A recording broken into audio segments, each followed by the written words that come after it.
सभी समस्याओं के लिए अगर महिलाएं, खासतौर से मुस्लिम महिलाएं बढ़ चढ़कर हिस्सा लें तो बहुत कुछ बदलाव हम लोग कर सकते हैं। जब बात आती है मतदान की, यानी कि हमारा वोट देने का अधिकार, ये हमारे देश का संविधान हमें देता है। लेकिन एक बहुत बड़ी बात जो हम अक्सर भूल जाते हैं, मतदान सिर्फ एक अधिकार नहीं है, मतदान हमारा कर्तव्य भी है, यानी कि मतदान हमारा फर्ज भी है। क्यों करते हैं हम मतदान? मतदान करने का एकमात्र कारण ये होता है कि हमारे अंदर जितनी भी ताकत है हम एक अपनी चुनी हुई सरकार को दे देते हैं और अगले 5 साल वो सरकार हमारे लिए, हमारे जो समस्याएं हैं, जिन चुनौतियों से हम जूझ रहे हैं, उनका समाधान देने के लिए वो सरकार काम करती है। अब दिक्कत कहाँ आती है? दिक्कत ये आती है कि हमारे देश में बहुत सारे राजनीतिक दल ऐसे हैं जो हम लोगों को हमारे मजहब के नाम पे या रिलीजन के नाम पे हमारे मतदान को, हमारे वोट को मैनिपुलेट करने की कोशिश करते हैं। इस्लाम के नाम पे वोट मांगते हैं, मजहब के नाम पे वोट मांगते हैं। मजहब का राजनीति से क्या लेना देना? मजहब हमारी अपनी पर्सनल चीज है। मजहब हमारा अल्लाह ताला से एक निजी, एक पर्सनल रिलेशनशिप है। हम अपने अल्लाह को किस तरह से उपासना करें, पूजा करें या नमाज पढ़ें, सजदा करें, वो हमें हमारा मजहब बताता है कि हाँ ये तरीका है, हम करेंगे। उसका राजनीति से क्या लेना देना? ये छोटी सी बात एक मैं आप लोगों को जरूर बताना चाहती हूँ, क्योंकि अक्सर हम लोगों को कहानी की तरह कोई बताता नहीं है। ज्यादातर लोग राजनीति करते हैं, ज्यादातर लोग टीवी डिबेट्स पे, चैनल्स पे, एक एक सब्जेक्ट पे, मैं भी चैनल्स पे बैठती हूँ, एक एक विषय पे, एक एक सब्जेक्ट पे बात होती है, तुम लोगों को पूरी तस्वीर नजर नहीं आती है। वो तस्वीर मैं जरूर आप लोगों को दिखाना चाह रही हूँ, ताकि कोई भी हमें हमारे मजहब के नाम पे इमोशनली ब्लैकमेल करके हमारे मतदान का दुरुपयोग न कर पाए, हमारा अधिकार और हमारे कर्तव्य को मैनिपुलेट न कर पाए। देखिए, प्रॉफिट मोहम्मद सल्लल्लाहु अलैहि वसल्लम, जिनकी हम उम्मत हैं, हम सभी लोग जानते हैं कि उन्होंने जो पहली शादी करी थी हजरत खदीजा, उनसे उम्र में बहुत बड़ी थी, बिजनेस वुमन थी, काम करती थी। ऐसा नहीं है कि घर बैठी थी या डीलिंग भी करती थी, हर तरह के महिला पुरुष से बातचीत भी करती थी। पर्दे में या चेहरा ढक के या 4 दीवारी में दरवाजों के पीछे तो वो नहीं बैठी रहती थी। She was an independent business woman. और जब तक प्रॉफिट मोहम्मद सल्लल्लाहु अलैहि वसल्लम जिंदा रहे, जीवित रहे, उन्होंने अपने पूरे जीवन काल में किसी और दूसरी महिला से शादी नहीं करी। आज क्या हो रहा है मुसलमान समाज में? कहते हैं 4 शादियां अलाउड है जी, यही कहते हैं ना। कौन सी औरत दिल से अपने हस्बैंड को दूसरी, तीसरी या चौथी शादी करने की इजाजत दे सकती है? मजबूरी में कह देते हैं जी मैंने अपनी बीवी से इजाजत लेके करी है, और महिला भी मजबूरी में कह देती है कि हाँ जी मैंने इजाजत दी है। लेकिन अगर हम अपने दिल पर हाथ रख के सोचें कि हमारा जिनसे रिश्ता है, हमारा जिनसे निकाह हुआ है, हमारे जिनसे बच्चे हुए हैं, क्या हमारा जमीर गवारा करेगा कि हमारे जीते जी, हमारे होते हुए वो किसी दूसरी महिला से निकाह करें और वो औरत एक हमारी ही तरह एक बीवी की हैसियत से रहे? क्या आत्मसम्मान रह जाएगा हमारा? इस तरह की बहुत सारी कुरीतियां इस्लाम के नाम पर आज के टाइम में हो रही हैं। प्रॉफिट मोहम्मद सल्लल्लाहु अलैहि वसल्लम फेमिनिस्ट थे, यानी कि महिलाओं के अधिकार की बात करते थे। वो अपना खाना खुद बनाते थे, अपने कपड़े खुद धोते थे, घर के काम खुद करते थे। उस वक्त अरब में बच्चियों को पैदा होते ही दफना दिया जाता था। उन्होंने बोलना शुरू करा कि जिस घर में बेटी पैदा हुई है उस घर में अल्लाह ने सलाम भेजा है। तो उनको मैं महिलाओं के अधिकार के लिए लड़ने वाला एक सबसे पहला फेमिनिस्ट एक्टिविस्ट मानती हूँ, हमारे पैगंबर मोहम्मद को। उनको बदनाम किया जा रहा है, उनके नाम पर इस्लाम में इतनी कुरीतियां, खासतौर से सिर्फ महिलाओं का शोषण किया जा रहा है। मैं आपको क्यों बता रही हूँ, और इस चीज का अपकमिंग जो आपके अभी मतदान दिवस आएगा, इलेक्शन है, उससे क्या लेना देना है, आपको वो क्लैरिटी देने के लिए, ताकि आपकी आंखें बिल्कुल क्लियरली खुल जाएं। देखिए, प्रॉफिट मोहम्मद इकरा की बात करते थे, नॉलेज की। हम लोगों को पढ़ाई करने से भी रोक दिया जाता है। 18 साल की होती जी शादी कर दो। कुछ जगहों पर तो ये भी होता है कि हम भारत का कानून क्यों माने, हम तो शरिया मानेंगे, और शरिया में तो 12 से 14 साल तक की बच्ची का निकाह किया जा सकता है। छोटी छोटी बच्चियों का शादी कर दी जाती है, शिक्षा का अधिकार उनसे छीन लिया जाता है।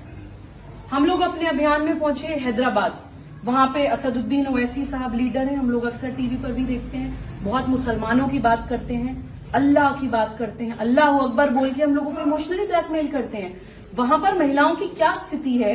वहां पर मिस्यार मैरिज के नाम से एक शादी होती है। मिस्यार मैरिज मतलब यात्री जो निकाह करते हैं, ट्रैवलर। कोई भी आदमी अपने घर से निकला है 10 दिन, 20 दिन, 15, 20 दिन, महीने भर के लिए, वो उतने दिन के लिए किसी भी औरत से निकाह कर सकता है और वो निकाह सिर्फ उतने ही दिन के लिए जायज होता है। मिस्यार मैरिज, अरब से 60-60, 70-70 साल के शेख आकर हैदराबाद में 10-10, 12-12 साल की बच्चियों के साथ मिस्यार मैरिज के नाम पर शारीरिक शोषण करते हैं। उन असदुद्दीन ओवैसी साहब की नाक के नीचे जो मुसलमानों के नेता बनते हैं। हम उत्तर प्रदेश में बैठे हैं, यहाँ पे समाजवादी पार्टी और इस तरह की बहुत सारी पार्टियां हैं, और मैं देखिए at the cost of sounding political ये बात आपको बता रही हूँ, ये राजनीतिक मंच नहीं है। मैं आपको ये नहीं कहूंगी कि आप किसको वोट दीजिए, लेकिन मैं आपको सिर्फ ये दिखाने के लिए कि किस तरह से मजहब और राजनीति जोड़कर काम किया जाता है। कुछ राजनीतिक दल हमारे बच्चों को, मुस्लिम लड़कों को अपराधी बनाने में ज्यादा इंटरेस्टेड होते हैं। उनको ये लगता है कि बस हमें वोट देते रहो, तुम्हारे साथ खून माफ है। कौन सी माँ चाहेगी कि उसका बच्चा बिगड़े? कौन सी बहन चाहेगी कि उसका भाई बिगड़े? कौन सी बीवी चाहेगी कि उसका पति बिगड़े? लेकिन ये सारे काम सिर्फ और सिर्फ मजहब के नाम पर हमें इमोशनली ब्लैकमेल करने के लिए होते हैं। देखिए, प्रॉफेट मोहम्मद सल्लल्लाहु अलैहि वसल्लम की जब वफात हुई थी, इंतकाल हुआ था, तो उनके कोई बेटा नहीं था। उनके बेटे होते थे लेकिन बचते नहीं थे, उनकी बेटी थी। तो इस कारण एक लेगेसी की कि उनकी विरासत कौन संभालेगा, ये लड़ाई चली। प्रॉफेट मोहम्मद के इंतकाल के बाद ये लिखित इस्लामिक इतिहास बता रही हूं मैं आपको, उनके शरीर को 18 घंटे तक अरब की धूप में रखा गया, सिर्फ इस लड़ाई में कि उनकी विरासत कौन संभाले। क्योंकि वो पैगंबर थे, अल्लाह का मैसेज हम लोगों के पास लेकर आए थे, तो उनकी बहुत मान्यता थी, लोग उनको बहुत मानते थे, आसपास के सब लोग उनको मानते थे। तो उनकी उस मान्यता को सियासत की तरह हम कैसे इस्तेमाल कर सकते हैं, ऐसी एक जंग छिड़ गई वहां पर। आप सोचिए कि अगर उन लोगों के मन में प्रॉफेट मोहम्मद सल्लल्लाहु अलैहि वसल्लम का सम्मान होता, इज्जत होती, तो क्या उनके शरीर को इतना अपमानित किया जाता? उनकी वफात के बाद 18 घंटे तक धूप में, 1-2 घंटे में क्या हालत होती है किसी भी डेड बॉडी की? हम लोग सोच सकते हैं, हम लोग समझदार हैं। सिर्फ सियासत की लड़ाई, यही फर्क होता है इस्लाम और इस्लामिक स्टेट में। इस्लाम हमारा मजहब है, इस्लाम हमारा रिलीजन है, और इस्लामिक स्टेट हमारे मजहब को इस्तेमाल करके हमें इमोशनली ब्लैकमेल करके एक सत्ता खड़े करने की कोशिश है। ये फर्क होता है। और जितने भी लोग, जो भी राजनीतिक दल आपको इस्लाम का नाम लेकर वोट देने के लिए बोले, आप समझ जाइए कि वो सिर्फ और सिर्फ अपनी सत्ता खड़ी करने की कोशिश कर रहे हैं। मैंने ओवैसी साहब का नाम लिया, एक और उदाहरण देती हूँ। पिछली 3 पीढ़ियों तक उनके शायद हीरो बुक थी उनके खानदान के पास। आज हैदराबाद से जब आप रोड से निकलते हैं और एयरपोर्ट तक जाते हैं, कम से कम 8-10 महल उनके नाम के खड़े हैं। सिर्फ मुसलमानों की राजनीति करके ये लोग अपने बड़े बड़े महल खड़े कर लेते हैं, और हमारे बच्चे, हमारे भाई बहन, कोई फल का ठेला लगा रहा है, कोई सब्जी का ठेला लगा रहा है, कोई बेचारा पढ़ा लिखा नहीं है, कोई बिल्कुल कुछ नहीं मिला तो अपराधी ही बन गया। हमारी महिलाएं, उनकी क्या स्थिति है? हमारी महिला सुरक्षा कहाँ है? हमें ट्रिपल तलाक के नाम पे तलाक तलाक तलाक बोल के कभी भी छोड़ दिया जाता है। हमारे होते हुए किसी भी दूसरी औरत को 4 शादियां अलाउड है जी इस्लाम में, ये बोलकर ला दिया जाता है। हमारी छोटी छोटी बच्चियों को मिस्यार मैरिज के नाम पर ट्रेड किया जाता है, बिजनेस किया जाता है, शारीरिक शोषण किया जाता है। और हलाला से हम लोग अनजान नहीं है कि एक शौहर ने गुस्से में आके तलाक तलाक तलाक बोल दिया।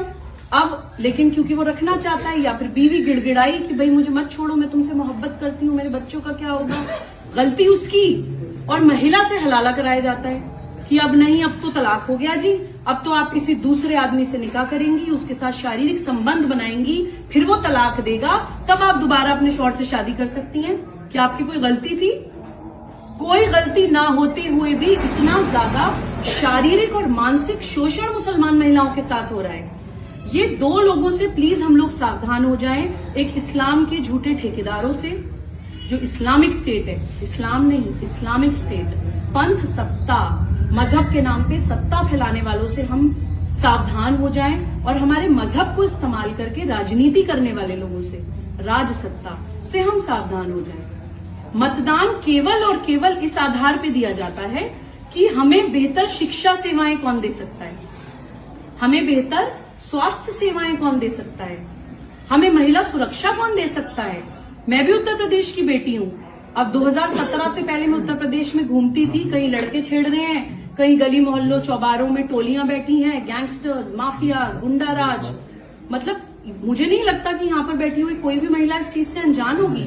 आज कोई माफिया, कोई गैंगस्टर, कोई भी सड़क छाप गुंडा, छेड़खानी करने वाले, बलात्कारी, रेपिस्ट सड़कों पे दिखाई नहीं देते हैं। तो हम लोग अपने मतदान का उपयोग सिर्फ इस चीज के लिए करें कि हमें शिक्षा, स्वास्थ्य, सुरक्षा, सम्मान, स्वाभिमान कौन दे सकता है। हम अपने प्रदेश का जनप्रतिनिधि चुनने जा रहे हैं, किसी मस्जिद का इमाम चुनने नहीं जा रहे हैं। हमें निजी आस्था देखकर वोट नहीं देना है कि हाँ कौन किस मजहब का है। जाति देखकर वोट दे देते हैं लोग, मजहब देखकर वोट दे देते हैं लोग।